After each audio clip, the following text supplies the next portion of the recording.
Hello guys, welcome to my channel. So in this video what we'll look into is how to remove the elements from a particular list.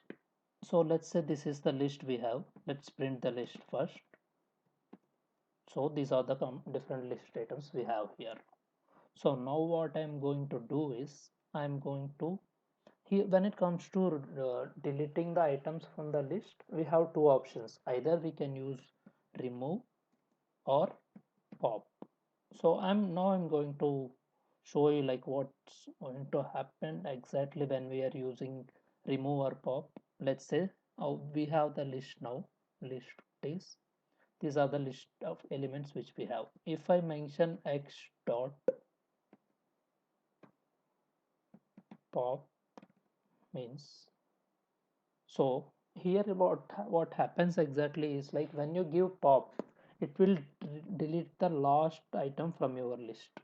So now if I print x, so and at the same time it will give you the output also, like whatever the element it is deleting, it will print that our value as well.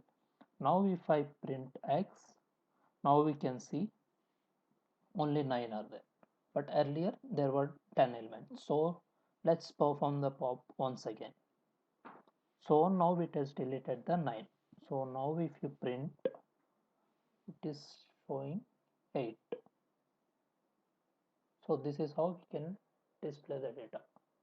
At the same time,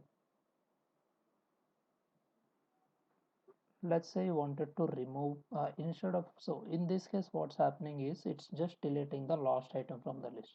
So what we want is instead of removing this last item, let's say we wanted to remove one specific item from the list.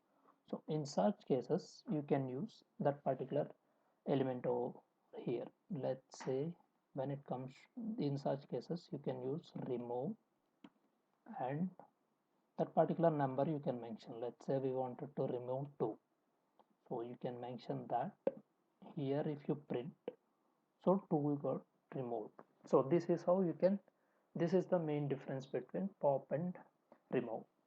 So when it comes to remove, you can remove the specific item from your list, and when it comes to pop, it will delete the last item from your list.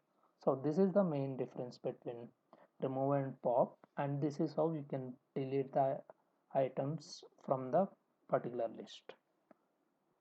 Yeah, that's all guys. Thanks for watching my video. Let's meet in next video.